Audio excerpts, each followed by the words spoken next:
கிறிஸ்துவில் மிக பெரிய மாணவர்களே, அன்னையினுடைய அன்பு பக்தர்களே, எல்லாம் நல்லா இருக்கீங்களா? என்ன ஆச்சுன்னா, நான் வந்தோடனே எல்லாம் திட்டாதீங்க. வந்தோடனே சொன்னார் மலையை கொண்டு வந்துட்டேன் அப்படின்னு சொன்னார் தாமஸ்.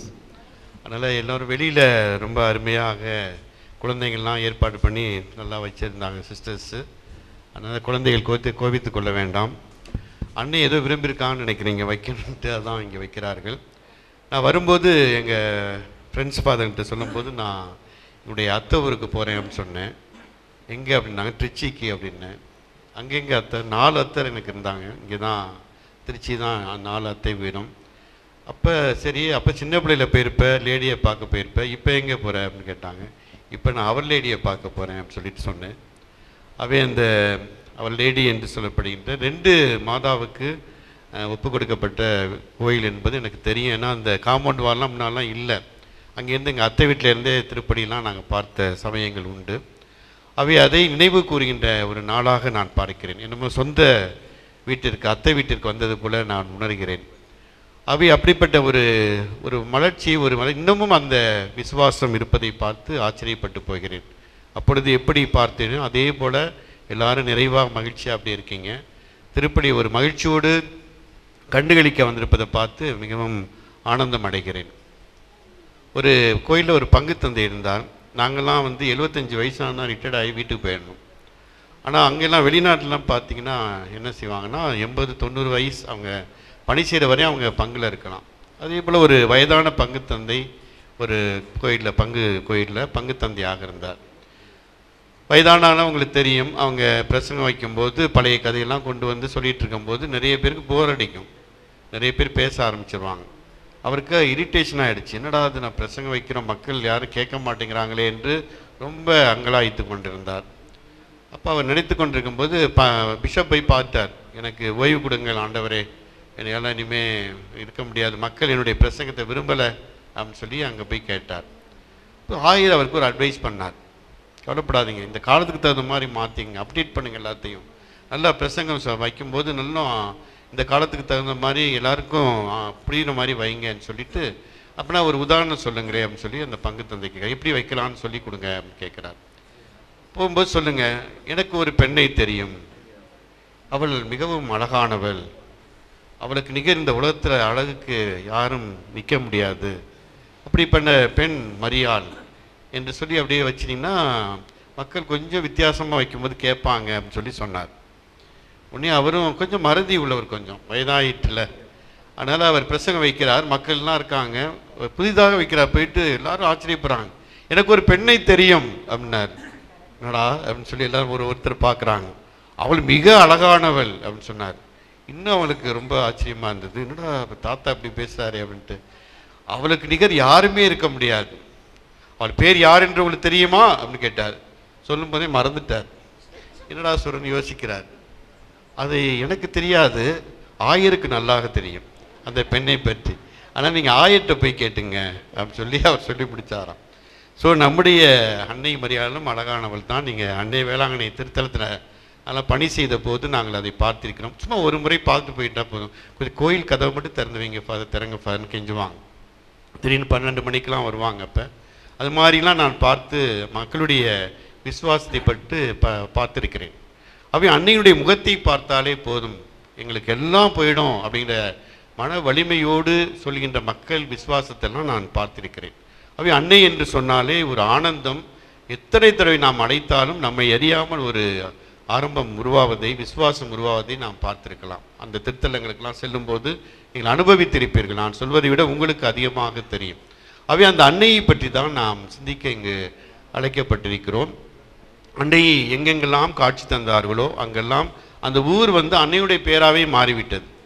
பூண்டியில் அங்கே காட்சி கொடுத்தாங்க, பூண்டி புனித மாதா என்று மாறியது. வேளாங்கண்ணியில் காட்சி கொடுத்தப்போ வேலை நகர் அன்னையாக மாறினார்கள். பாத்திமாவில் காட்சி கொடுத்தபோது பாத்திமா அன்னையாக மாறினார்கள். லூர்து நகரில் காட்சி கொடுத்தபோது லூர்து அன்னை என்று பெயர் சுட்டப்பட்டோம். வில்லியனூர், பாண்டிச்சேரியில் இருக்கிற வில்லியனூரில் காட்சி கொடுத்தாங்க, வில்லியனூர் மாதா என்று எங்கெங்கெல்லாம் காட்சி கொடுத்தார்களோ அங்கெல்லாம் அன்னையுடைய பெயர் வைக்கப்பட்டதை நாம் பார்க்கிறோம். அப்போ அன்னையினுடைய அந்த வித்தியாசம் நம்முடைய இங்கே கூட நம்முடைய திருச்சி மறை மாவட்டத்தில் கூட ஒரு அருள் தந்தை ஒரு புத்தகம் போட்டிருந்தார். அன்னையினுடைய பேரை பார்த்தீங்கன்னா ஆச்சரியப்படுகின்ற விதத்தில் இருக்கிறது. அதே போல் நீங்கள் கேரளாவுக்கு போயிருந்தாலும் நீங்கள் அங்கே பார்க்கலாம், ஒரு ஆலயத்தில் பார்க்குறேன், உலகத்தில் இருக்கிற எல்லா அன்னையினுடைய ஃபோட்டோவையும் அங்கே வைத்திருந்தார். அங்கே பார்க்கும்போது ஆச்சரியமாக இருந்தது. அனைத்து ஃபோட்டோவையும் எடுத்து வைத்திருந்தார்கள்.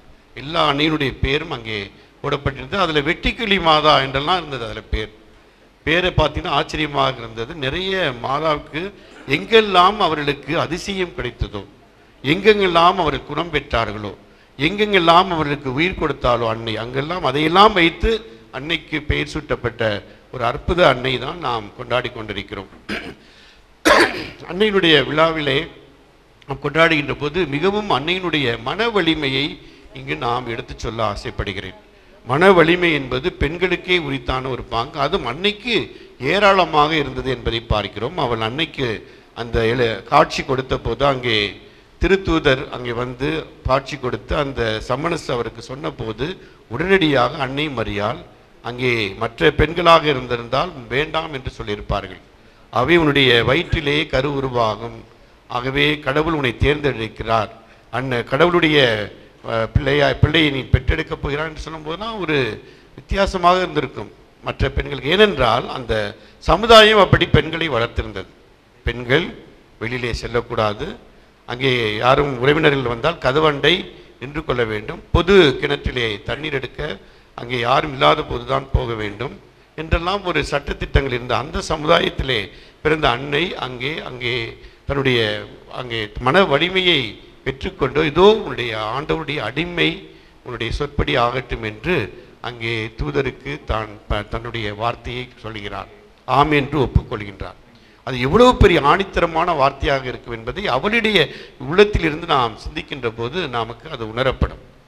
அங்கே அன்னையை நாம் பல நேரங்களே அழகு சுருபியாக பார்த்து பழகிவிட்டோம். நிலாவில் கால் பதித்தவளாக, அங்கே நட்சத்திரங்களை தலையிலே சூடியவளாக, அங்கே மேகங்களை தன்னுடைய ஆடையாக உடுத்தியவளாக, விண்மீன்களை தலையிலே சூடியவளாக, இப்படியாக அன்னையை வர்ணித்து அழகு பதுமையாக பல நேரங்களை மாற்றிவிட்டோம். ஆனால் அன்னையினுடைய மறுபக்கத்தையும் நாம் பார்க்க மறுத்து விடுகிறோம். ஏனென்றால் துன்பத்தின் அன்னை என்று நாம் ஒதுக்கி விடுகிறோம். அப்படி ஆலயமும் அந்த வியாகுல அன்னையும் சேர்ந்தது தான் இந்த ஆலயம். அன்னையினுடைய இந்த வியாகுலம் என்று சொல்லும்போது அவள் அங்கே பிராயத்தில் சிறு வயதில் இருந்து அவள் பட்ட கஷ்டங்கள் மற்ற பெண்களைப் போல்தான் அவளுடைய வாழ்க்கை இருந்தது. தன்னுடைய குழந்தைக்கு ஒரு தாயாக உணவு சமைத்து கொடுத்திருப்பாள், அங்கே நூல் நூற்றிருப்பாள், பொதுகிளத்தில் தண்ணி கொண்டு வந்திருப்பாள், ஒற்றடை அடித்திருப்பாள், கூட்டியிருப்பாள், வீட்டை சுத்தம் பண்ணியிருப்பாள். இப்படி அனைத்து பெண்களும் செய்கின்ற அனைத்து வேலைகளையும் அன்னை கன்னிமரியாள் செய்தாள் என்பதை தான் நாம் பார்க்கிறோம். அவைதான் இயேசுவையும் தன்னுடைய படிப்பிலும் ஞானத்திலும் வளர்த்தாள் என்பதையும் பார்க்கிறோம். ஆகத்தான் அவர் அந்த 12 வயதிலே சென்று அந்த ஏட்டுச்சுவரை எடுத்து படிப்பதற்கு உரிய அந்த வலிமையை பெற்றிருந்தார் என்றால் காரணம் அன்னை மரியாளுடைய அந்த உந்துதல். அவருடைய வாழ்க்கையை தொடர்ந்து நாம் பார்த்தோம் என்றால் இருக்கின்ற 3-4 நிகழ்ச்சியிலும் அவருடைய மன வலிமையும் துணிவையும் நீங்கள் பார்க்கலாம். அங்கே அன்னை மரியாளுக்கு அந்த இயேசுவினுடைய வாழ்வு கிடைக்கப் போகிறது என்று சொன்னாலும், இயேசு பிறக்கப் போகிறார் என்று சொன்னப்பட்டாலும் அதையெல்லாம் விட்டுவிட்டு கடைசியாக யாரை பற்றி யோசிக்கிறார் என்றால் அங்கே அவருடைய உறவினரான அங்கே எலிசபெத் அம்மாளை பற்றி சிந்திக்கிறார். அவை நாம் இங்கே பரவாயில்லை, நானும் அங்கே அவளும் கருவுற்றிருக்கிறாள், அவை எலிசபெத் அம்மாளும் அதே நேரத்தில் கருவுற்றிருக்கிறார். அவை அவருடைய சிந்தனை என்ன செய்கிறது, உடனே அவரை ஓடி சென்று பார்க்க வேண்டும் என்ற ஒரு எண்ணம் ஏற்படுகிறது. அது எப்படி வந்தது என்றால் அவருடைய பெற்றோரிடமிருந்து அவருக்கு வந்தது. அவளும் ஒரு வயதான பெற்றோருக்கு பிறந்தவள் தான் அன்னை மரியாள். அவை தன்னுடைய தாய் பெற்றோர்கள் வயதான காலத்திலே குழந்தையை பெற்ற போது ஊர் நிச்சயமாக பேசியிருக்கும், இந்த வயசில் பாரு குழந்தையை பெற்று தெரியுதுங்க அப்படின்னு கூட சொல்லியிருப்பாங்க. அதெல்லாம் ஒரு சிறிய பிராயத்திலிருந்து அதெல்லாம் பார்த்து பார்த்து வளர்ந்தவள். அதே வழியை தன்னுடைய உறவினரான எலிசபெத்தும் அங்கே பட்டுவிடக்கூடாது, அந்த வார்த்தையை கேட்டு அவர்கள் வாடிவிடக்கூடாது என்பதற்காக மலை நாட்டிற்கு ஓடி சென்றாள் என்று பார்க்கிறோம். அவளும் அங்கே மாசமாக இருக்கிறார் என்று பார்க்கிறோம். நீங்கள் அங்கே ஜெருசலேம்லாம் சென்று பார்த்தீர்களா என்று தெரியும். அந்த செங்குத்தாக இருக்கும். அங்கே எலிசபெத் அம்மாளுடைய வீடு பார்த்தீங்கன்னா அன்னை மரியாளுடைய வீட்டிலேருந்து பார்த்தீங்கன்னா மலை செங்குத்தாக இருக்கும். ஊட்டிக்கு நீங்கள் போகிற மாதிரி இருக்கும். ஏறி போகும்போது அப்படிப்பட்ட மலையிலே தன்னுடைய கருவையும் சுமந்து கொண்டு அங்கே எலிசபெத் அம்மாளை மன வலிமையோடு நடந்து சென்று அங்கே சந்திக்க செல்வதை நாம் பார்க்கிறோம். சந்தித்து அது மட்டுமல்ல பணிவிடை புரிந்து, அவள் பணிவிடை புரிந்தது மட்டுமல்லாமல் அவர் குழந்தையை பெற்றெடுக்கின்ற வரை இருந்து முடித்து கொடுத்து விட்டு வருவதாக நாம் பார்க்கிறோம். இதுதான் நாம் அங்கே சொல்கின்றோம். அந்த மன வலிமை அங்கே அவருடைய உடலை பற்றி அவள் சிந்திக்கவில்லை. அங்கே மற்றவர்களுக்கு உதவி செய்ய வேண்டும் என்ற ஒரு மன வலிமையோடு இருந்தால் என்றால் எல்லாவற்றிற்கும் முக்கிய காரணமாக இருந்தது அவருடைய விசுவாசம். கடவுளின் மீது இருந்த அந்த விசுவாசம் தான் அவரை உந்தி தள்ளியது. எந்த பெண்ணுக்கும் கிடைக்காத அந்த உந்துதல் விசுவாசம் அந்த இளமை பருவத்திலே அவளுக்கு கிடைத்தது என்பதனால் தான் மன தைரியத்தோடு போராடினார். கடவுளுடைய அந்த வார்த்தை கிடைத்த போது இதோ ஆண்டவருடைய அடிமை என்று, கடவுளுக்கு மட்டும்தான் நான் அடிமை என்று சொன்னார். ஒருபோதும் இங்கே அடக்குமுறைகளுக்கு நான் அடிமை இல்லை, எங்களை அங்கே மிதிப்பவர்களுக்கு நாங்கள் அடிமை இல்லை, நான் யாருக்கும் அடிமை இல்லை, ஒரே ஒருத்தருக்கு நான் அடிமை என்றால் கடவுளுக்கு மட்டும்தான் நான் அடிமை, இதோ கடவுளுடைய அடிமை என்று, கடவுளுக்கு மட்டும்தான் அடிமை என்று சொல்லி அங்கே சூளுரைத்து தன்னுடைய கருவை சுமந்தாள் என்பதை நாம் பார்க்கிறோம். ஆகவே அப்படிப்பட்ட மன வலிமை உள்ளவள் அன்னை மரியாள் என்பதை பல நேரங்களில் நாம் மறந்து விடுகிறோம். அப்படிப்பட்ட வலிமை தான், அந்த விசுவாசம் தான் கடைசி வரை அவளை அழைத்து சென்றது. இயேசுவை சிலுவையிலே அழைத்து போகும்போது ஒரு தாயாக அங்கேயே தடுத்திருக்கலாம், அதை ஓடி பிடித்து வேண்டாம் என்று சொல்லியிருக்கலாம். ஆனால் அதையெல்லாம் ஒருபோதும் அவள் செய்யவில்லை. தொடர்ந்து இயேசுடைய அந்த பணி அவளால் தடைப்பட்டு விடக்கூடாது என்பதற்காக அதை ஏற்றுக்கொள்கின்றாள். அங்கே விசுவாசத்தை அவள் வாழ்ந்து காட்டியதால் அதை பொறுத்து கொள்கிறாள் என்றுதான் நாம் சொல்ல வேண்டும். அப்பொழுது அவருடைய மன வலிமையை நாம் எண்ணி பார்க்க வேண்டும். ஒரு தாயாக அதை ஏற்றுக்கொள்கின்ற ஒரு பக்குவத்தை அவள் பெற்றிருந்தாள். அங்கே காணா ஒரு திருமணத்தை எடுத்துக்கொள்ளுங்கள், அங்கேயும் செல்லும் போது பார்க்கிறோம் எல்லோருக்கும் அந்த வேடிக்கை பார்க்கின்ற கூட்டமாக எல்லோரும் சென்றார்கள். ஆனால் அவளுக்கு மட்டும்தான் அந்த சிந்தனை வந்தது, இவர்கள் காயப்பட்டு விடுவார்கள், எதுவும் உணவு இல்லை என்று சொன்னால் அவர்களை திட்டிவிட்டு செல்வார்கள் என்ற ஒரு எண்ணம் அவளுக்கு உதித்தது. ஆகவே தன்னை எந்த அங்கே ஆண்டவர் அதுவரை எந்த இதுவும் செய்யவில்லை, அங்கே அவருக்கு அந்த புதுமையை செய்து காட்டினார் என்றால் காரணம் அன்னை இதுவரையும் அவள் நேரடியாக எந்த புதுமையும் செய்ததில்லை. ஆண்டவர் இயேசு வழியாக கண்டிப்பாக செய்வாள் என்பதற்கு இதை விட ஒரு பெரிய உதாரணம் எதுவும் இருக்க முடியாது. மகளிடம் பரிந்து பேசி அந்த தண்ணீரை திராட்சை ரசமாக மாற்றி அந்த அற்புதத்தை அந்த குடும்பத்திற்கு ஏற்படுத்தி கொடுக்கிறார் என்றால் அது காரணம் அந்த குடும்பத்தின் மீது மற்றவர் மாதிரி அவர் பார்க்காமல் அவளுக்கென்று ஒரு தனித்துவத்தோடு இருந்தாள் என்பதை அவருடைய மன வலிமை எடுத்துச் சொல்வதை பார்க்கிறோம். அவ்வளவு கூட்டத்திலும் தனி ஒருவளாக இருந்து அதை சாதித்து காட்டி அவளுக்கு மகிழ்ச்சியை கொடுத்த ஒரு சந்தர்ப்பத்தை காணாவும் நமக்கு எடுத்துச் சொல்கிறது. அவை அருமையானவர்களே, இந்த அன்னை தான் நமக்கும் மன வலிமையை தர வேண்டும். அவருடைய மன வலிமையை தரக்கூடிய ஜெபமாலை அன்னையாக நாம் கொண்டிருக்கிறோம். ஜெபமாலை என்று சொல்லும்போது நற்செய்தி நாம் படிக்க கேட்டபோது சாத்தான்களையும் அழகையும் விரட்டக்கூடிய அந்த சின்னம் என்று சொல்லுவார்கள். நீங்கள் ஹிஸ்டரிலாம் நீங்கள் எடுத்து பார்த்தீர்கள் என்றால் இவ்வளவோ போர், ரஷ்யாவுக்கு எதிராக அதை மனம் திருந்த வேண்டும், அவர் காட்சி கொடுத்த சமயங்கள்லாம் அதை தான் திரும்ப திரும்ப சொல்லுவாள், ரஷ்யா மனம் மாற வேண்டும். துருக்கி மக்கள் அவ்வளோ பேர் போராடி கொண்டு வந்தார்கள், அவரை அடக்கிவிட வேண்டும் என்று வந்தார்கள், பெரிய படையோடு வந்தார்கள். எல்லோரும் குறைந்த மக்கள் அந்த ஜெபமாலை கையில் ஏந்தி அந்த படைக்கு சென்றார்கள், அனைவரையும் வீழ்த்தினார்கள் என்பதை துருக்கி சம்பவம் நமக்கு எடுத்துச் சொல்கிறது. அவை ஜெபமாலையினுடைய அந்த வல்லமையை அன்னை வழியாக இன்றும் நாம் அதை அனுபவிக்கிறோம் என்பதை உணர வேண்டும். அடுத்ததாக பல காலங்களை நாம் சொல்லலாம். அயர்லாந்திலே ஒரு முறை பெரிய போராட்டம் நடந்தது. கிறிஸ்தவர்கள் யாரும் கோயிலுக்கு செல்ல முடியாது, திருப்பலி காண முடியாது. அவர்கள் எங்காவது இயேசுவை பற்றி பேசினார்கள் என்றால் அவர்கள் சிறை சேதம் செய்தார்கள். அப்படிப்பட்ட அந்த சூழ்நிலையிலே அயர்லாந்திலே அப்படிப்பட்ட காலகட்டத்திலே அங்கே மக்கள் எல்லாம் குடும்பமாக சேர்ந்து ஜெபித்தார்கள். குடும்பத்திலே சேர்ந்து ஜெபிப்பதற்கு ஒரு சாதனமாக இருந்தது எது என்றால் இந்த ஜெபமாலை தான். அதுதான் அந்த ஜெபமாலை அவர்களுக்கு அந்த வழிபாட்டை, இறை அழைத்தலை தொடர்ந்து ஆற்றுவதற்கு ஒரு அருள் சாதனமாக அமைந்தது. அவைதான் இன்றளவும் சொல்லுவார்கள், திருப்பலிக்கு அடுத்ததாக முக்கியமான ஜெபமாக சொல்வது எது என்றால் இந்த ஜெபமாலை. அதுதான் அந்த ஜெபமாலை திவ்ய திருப்பலிக்கு அடுத்ததாக ஒரு உயர்ந்த ஜெபம் என்று சொன்னால் அது ஜெபமாலை என்று சொல்லலாம். அதை தன்னுடைய வீடுகளிலே குடும்பங்களோடு சேர்ந்து ஜெபித்தார்கள். அவை அது ஜெபிக்கின்ற போது அப்போதுதான் அந்த ஜெபமானுடைய அருமை எல்லோருக்கும் தெரிந்தது. ட்ரை மாஸ் என்று சொல்வார்கள், உலர்ந்த பூசை என்று அதை அழைக்க ஆரம்பித்தார்கள். அவை திருப்பலி இல்லாத ஊர்களில் இன்றும் நடக்கிறதை பார்க்கிறோம். கிராமங்களுக்கெல்லாம் நிறைய கிராமங்களுக்கு அருத்தந்தைகள் அப்புறம் தான் போக முடியாத போது மக்களே சேர்ந்து ஜெபிக்கின்ற ஒரு திருப்பலியாக இந்த ட்ரை மாஸ் என்று ஜெபமாலை என்று அழைக்கப்பட்டதை நாம் பார்க்கிறோம். இன்றளவும் அது நடந்து கொண்டிருக்கிறதை பார்க்கிறோம். ஆகவே அதிலே மக்கள் விசுவாசத்திலே வளர்ந்தார்கள் என்பதை அன்புக்குரிய நாம் ஒருபோதும் மறுக்கக்கூடாது. நீங்கள் லூர்து நகரிலே காட்சி கொடுத்த போது அங்கே பார்க்கலாம். அங்கே காட்சி கொடுத்த போதெல்லாம், பெருநித்தத்துக்கு காட்சி கொடுத்த சமயங்கள் எல்லாம் அன்னை மரியாள் ஜெபமாலையோடு தான் காட்சி கொடுத்தாள் என்று பார்க்கிறோம். அவளை ஜெபமாலை சொல்ல வைத்து அங்கே ஆசீர்வதிக்கின்றார். அங்கே தண்ணீரை முகந்து அதிலே குடித்துப்பார் என்று அந்த தண்ணீரை உருவாக்கின்றார். ஒரு சுனை ஒன்று உருவானது. அங்கே ஒரு கோயில் கட்ட வேண்டும் என்று சொன்னால் கோயில் கட்டப்பட்டது. பிறகு அங்கே என்னை அமலோற்பம் என்று அழைக்க வேண்டும் என்று அழைத்தால் அங்கே அன்னை மரியாள் அமலோற்ப அன்னையாக அங்கே அழைக்கப்பட்டார். இதெல்லாம் செய்கின்ற போது அன்னை மரியாள் ஒவ்வொரு முறையும் பெருநித்தத்துக்கு மசபியர் குகையிலே காட்சி கொடுத்த சமயங்களெல்லாம் அவள் ஜெபமாலையோடு தான் காட்சி கொடுத்தாள் என்பதை தன்னுடைய சரித்திரத்தில் அவள் எழுதி வைத்திருப்பதை நாம் பார்க்கிறோம். அதே போல பாத்திமா அன்னை 18 முறை அந்த 3 சிறுவர்களுக்கு காட்சி கொடுத்த போதும் அதை தான் அங்கேயும் சொல்கின்றாள்.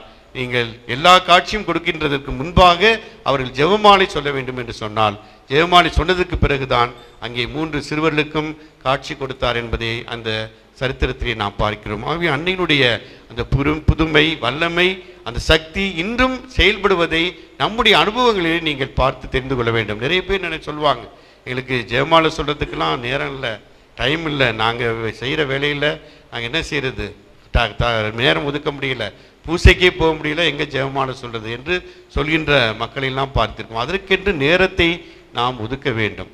வெளிநாடுகளிலே பார்க்கின்ற போது ஒரு டிரைவராக இருந்தார். ஐயோ, ஜெபமாலை செய்வதற்கு நேரமே இருக்காது. அவர் காலையிலிருந்து இரவு வரை அவர் டிரைவ் பண்ணி கொண்டே போகணும், ஓட்டுநராக இருந்ததனால். அவர் ஒரு புதுமையாக ஒரு ஜெபமாலை கண்டுபிடித்தது தான் அந்த ரிங் ரோசரி என்று சொல்வார்களே, அங்கே மோதிரத்தை கண்டுபிடித்தார். அவை அங்கே டிரைவ் பண்ணும்போது அந்த ஜெபமாலையை சொல்லிக்கொண்டு போகலாம் என்பதற்காக அவர் கண்டுபிடித்து அதிலே ஜெபமாலையை ஒன்றாக சொல்லிக்கொண்டு போன அந்த பக்குவத்தை அவர் நமக்கு கற்றுக் கொடுத்தார். ஆகவே நேரம் இல்லை என்று ஒருபோதும் சொல்ல முடியாது. ஏனென்றால் இது எளிமையான ஜெபம், எங்கு வேண்டுமென்றாலும் சொல்லலாம். ஆனால் சக்தி வாய்ந்த ஜெபம் என்பதை அருமையான நாம் மறந்துவிடக்கூடாது. அப்படிப்பட்ட புதுமை, வல்லமை புரியக்கூடிய வல்லமை இதுக்கு உண்டு என்பதை உங்களுடைய நம் அனுபவங்களை நாம் நிச்சயமாக கண்டு பாவிக்கலாம். அப்படிப்பட்ட அன்னையினுடைய அருளை நாம் பெற வேண்டுமென்றால், அன்னையை நெருங்க வேண்டுமென்றால் இந்த ஆயுதம் நமக்கு தேவை. நம்முடைய பெரிய ஆட்களை பார்ப்பதற்கு, பெரிய தலைவர்களை பார்ப்பதற்கு நாம் மாலை எடுத்து செல்கிறோம், பூ மாலை எடுத்து சென்று அவரை பெருமைப்படுத்துகின்றோம். கோவிலுக்கு வருகின்ற போது கூட சில நேரங்களிலே நாம் அந்த மாலை கட்டி கொண்டு வந்து போடுகின்றோம். அவையெல்லாம் வாடிவிடும், கொஞ்ச நாளில் அதெல்லாம் காய்ந்து விடும். ஆனால் அன்னைக்கு நாம் செலுத்துகின்ற இந்த மாலை ஒரு வாடாத மாலை, எப்போதுமே அது நிரந்தரமாக இருக்கக்கூடிய மாலை. அனுதினமும் அவள் நமக்கு சொல்லிக் கொடுத்த மாலை, அவள் நமக்கு இந்த மனித குலத்திற்கு கொடுத்த அந்த மாலை, இது ஒரு வாடாத மாலை. அதை நம்முடைய வாழ்வுடைய ஒரு அங்கமாக வைத்துக்கொள்ள வேண்டும். எனக்கு நேரம் இல்லை, நான் சொல்ல முடியவில்லை என்றெல்லாம் நாம் சொல்லக்கூடாது. அதை நம்முடைய வாழ்வுடைய அங்கமாக ஒரு பகுதியாக நாம் அதை வைத்துக்கொண்டு ஒவ்வொரு நாளும் ஜெபிக்க நாம் கற்றுக்கொள்ள மறக்கக்கூடாது. ஒரு முறை ஒரு தம்பதியர்கள் புல்டன்ஷனிடம் சொன்னார்கள், என்ன ஆண்டவரே, நாங்கள் எப்போ பார்த்தாலும் ஒரே ஜெபத்தை சொல்லிட்டு இருக்கீங்க, எப்போ பார்த்தாலும் அருணறிந்த மந்திரம் தானா, இல்லை என்ன பொருள் இருக்கிறது, இல்லை என்ன அர்த்தம் இருக்கிறது, ஒரே சொல்லை சொல்வதனால் என்ன அர்த்தம் வரப்போகுது, இதனால் என்ன பயன் என்று அவரிடம் கேட்டார்கள். புல்டன்ஷன் நன்றாக அவர்களை உற்று பார்த்தார். நீங்கள் 2 பேர் என்ன கணவன் மனைவி, உங்கள் மனைவி உங்களை அன்பு செய்கிறேன் என்று சொல்லியிருக்காரா? சொன்னாலே, காலையில் சொன்னால், மதியம் சொன்னால், இப்போ வரும்போது கூட ஐ லவ் யூ என்று சொன்னார். உங்களுடைய கணவர் சொல்லியிருக்கிறாரா? கணவர் நிறைய தடவை சொல்லுவார், வேலை வாங்கணும்னா சொல்லுவார், வேலை செய்து முடித்தால் சொல்லுவார், ஏதாவது அவருக்கு ஹெல்ப் பண்ணால் சொல்லுவார், இப்போ வரும்போது கூட ஐ லவ் யூ என்று சொன்னார் என்றெல்லாம் சொன்னார். அப்புறம் அதை நம்பாதீங்க அப்படின்னு சொல்லி புல்டன்ஷன் அவங்க கணவரையும் மனைவியும் பார்த்து சொன்னார். அப்புறம் ஒருத்தர் நீங்கள் நம்பாதீங்க அப்படின்னு சொன்னார். என்ன ஆண்டவர் இப்படி சொல்கிறீங்க, நாங்கள் அவ்வளவு அந்யோன்யமாக இருக்கிறோம், அவ்வளவு அன்பு கணவர் மனைவியாக இருக்கிறோம், எங்களை போய் இப்படி சொல்லிட்டீங்களே என்று கேட்டபோது அப்போது சொன்னார், நீங்கள் தானே சொன்னீங்க ஒரே வார்த்தையை ஐ லவ் யூன்னு சொல்கிறீங்கல்ல, அதில் என்ன அர்த்தம் இருக்குது அப்படின்னு சொல்லி கேட்குறார். அப்போது தான் அவர்கள் புரிந்து கொண்டார்கள், நாம் அருளிருந்த மந்திரத்தை தொடர்ச்சியாக எப்போ பார்த்தாலும் சொல்கிறோம், அதில் அர்த்தம் இல்லைன்னு சொன்னோமே, அதனால இவர் இதை கேட்கிறார் போல் என்று நினைத்து கொண்டு அவருடைய தவறை உணர்ந்தார்கள். அவை அப்படிப்பட்ட ஒரு பொக்கிஷம் அங்கே ஆண்டவருடைய அனைத்து வியாகுலங்கள், அனைத்து கற்பனைகளும், ஆண்டவருடைய அனைத்து செயல்களும் அந்த திருவழிபாட்டை சிறப்பாக இந்த ஜெபமாலையில் இருப்பதை நாம் பார்க்கின்றோம். அவருடைய இயேசுடைய அந்த பாடுகள், அங்கே இயேசுடைய சிலுவையின் வழியாகத்தான் என்னுடைய ரட்சிப்பு உண்டு என்று பேதுரு சொல்வதைப் போல, சிலுவை என்று சொல்கின்ற போது என்னுடைய முழு சிலுவை, அவருடைய அடையாளம், அவர் பாடுபட்டது எல்லாத்திலும் அதில் நாம் சிந்திக்கிறோம். அடுத்து அந்த அப்போஸ்தலர் அனைவரும் சேர்ந்து இணைந்து ஜெபிப்பதை நாம் சிந்திக்கிறோம். அடுத்து அன்னை மரியாளும் எலிசபெத் அம்மாளும் மங்கள வார்த்தை சொன்ன அருமையான அந்த வார்த்தைகளை அதில் நாம் சிந்திக்கிறோம். அவை ஆழமான அர்த்தமுள்ள ஒரு ஜெபமாக இயேசுடைய முழு வாழ்க்கையும் எடுத்துச் சொல்கின்ற அற்புத மலராக இன்றும் நமக்கு கையிலே கொடுக்கின்ற ஒரு மாலையாக ஆண்டவர் தந்திருக்கிறார். அவை அதை புனிதத்துவத்தை நாம் உணர வேண்டும். ஒரு குடும்பம் என்று சொல்கின்ற போது அந்த குடும்பத்திலே ஒற்றுமை மகிழ்ச்சி வர வேண்டும் என்றால் அந்த டிவியெல்லாம் ஒதுக்கி வைத்து விட்டு அந்த மற்றவற்றெல்லாம் சீரியல்லாம் நிறுத்தி வைத்து விட்டு கொஞ்சம் குடும்பத்தோடு சேர்ந்து ஒரு நாளைக்கு 10 மணி சொல்லுவது, அடுத்த நாள் 20 சொல்லுவது, 30 என்று சொல்லி அதை நீங்கள் கூட்டிக் கொண்டு சென்று பாருங்கள். ஒரு குடும்பத்திலே நிச்சயமாக ஆனந்தம். எவ்வளவு வேலைகள் இருந்தாலும் நீங்கள் ஒன்று சேருவீர்கள். எவ்வளவு இருந்தாலும் இந்த நேரம் ஜெபமாலை சொல்கின்ற நேரம், ஆகவே நாம் வீட்டிற்கு செல்ல வேண்டும் என்று கணவர் திரும்ப வருவார். அந்த பிள்ளைகள் ஒன்றாக இணைவார்கள். குடும்பத்திலே ஒரு அமைதி ஏற்படும், ஒரு மகிழ்ச்சி ஏற்படும். அப்படிப்பட்ட ஒரு கூட்டு குடும்பத்தை உருவாக்குவதற்கு ஒரு அற்புத சின்னமாக திருச்சபை நமக்கு இன்றும் தந்து கொண்டிருக்கிறது, தந்து வருகிறது. அவை அதை நாம் அங்கே செயல்படுத்துகிறோமா என்று சிந்தித்து பார்க்க வேண்டும். ஆண்டவர் கொடுத்த அந்த அற்புத ஜெபமாலை பங்கில் இருந்து கொண்டு நாம் அதில் வெறும் கழுத்தில் போட்டுக்கொண்டோம், காதில் போட்டுக்கொண்டோம், கையில் போட்டுக்கொண்டு இருந்தால் மட்டும் பத்தாது. அதை எடுத்து சொல்கின்ற அளவிற்கு நம்முடைய எண்ணங்களை மாற்றிக்கொண்டு உருவாக்கப்பட வேண்டும். அவை இந்த விழாவை நாம் எடுக்கின்ற போது இந்த ஆண்டிலே ஒரு முடிவு எடுப்போம். அவை நாம் செய்கின்ற இந்த ஜெபமாலை ஒரு புனிதமான மாலை, அந்த பேய்களின் நோய்களையும் அங்கே சிதைக்கின்ற மாலை என்பதை உணர்ந்து அழகையை அது விரட்டுகின்ற ஒரு மாலை என்று ஒன்று சொல்லி அதை நாம் சொல்ல ஆரம்பித்தோம் என்றால் நிச்சயமாக எல்லா குடும்பங்களும் ஆண்டவர் சொல்கின்ற அந்த அற்புத குடும்பங்களாக, அதிசயம் ஏற்படுகின்ற குடும்பங்களாக மாறும் என்பதிலே எந்த ஐயமும் இல்லை. அவை அன்புக்குரியவர்கள், இந்த நாளில் நாம் சிறப்பாக ஜெயிப்போம். அன்னையினுடைய வழியாக நாம் ஜெபிக்கின்ற போது அவள் புதுமை செய்ய மாட்டாள், ஆனால் புதுமை செய்து கொடுப்பாள். தன்னுடைய மகனிடம் பரிந்து பேசி உங்களுக்காக செய்து கொடுப்பாள், விரைவில் கொடுப்பாள், எல்லோருக்கும் கொடுப்பாள் என்ற ஒரு நம்பிக்கையிலே தொடர்ந்து ஜெபிப்போம். ஆமென்.